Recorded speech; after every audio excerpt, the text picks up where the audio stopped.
আপনাকে বলতে হবে এটা আওয়ামী লীগের ভারতে বসে এটা ষড়যন্ত্র। আপনাকে স্বীকার করতে হবে এই দেশে হিন্দুত্ববাদী রয়েছে। আপনি যদি এই হিন্দুত্ববাদী যে মনোভাবটা, এই উগ্রবাদী মনোভাবটা যদি আপনি স্বীকার করতে না পারেন, তাহলে এই সমস্যাটা সমাধান করা সম্ভব না। এই হিন্দুত্ববাদ আমাদের যে সার্বভৌমত্ব এবং ন্যাশনাল সিকিউরিটিতে একটি বড় একটি থ্রেট। আমরা বারবার এই হাসিনা পালিয়ে যাওয়ার পরে আমরা দেখেছি যে ষড়যন্ত্র অব্যাহত আছে এবং ভারতে বসে উনি দেশের স্থিতিশীলতা নষ্ট করার জন্য পায়তারা করে যাচ্ছে।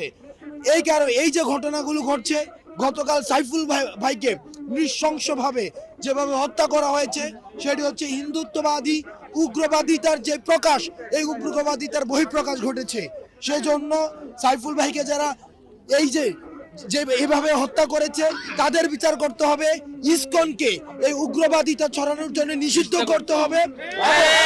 আমাদেরকে স্পষ্টভাবে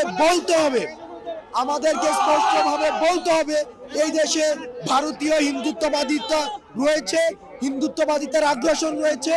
আমাদের এই সাম্প্রদায়িক সম্প্রীতিকে নষ্ট করার জন্য 5ই আগস্টের পরে আমাদের কোনো ভারতীয় ভাই, কোনো আমাদের হিন্দু ভাই এমন হয় নাই যে তার মন্দির ভাঙা হয়েছে, তার সম্পদ দখল হয়েছে। আমাদের দাড়ি টুপিওয়ালা ভাইরাই এসব মন্দিরকে পাহারা দিয়েছে।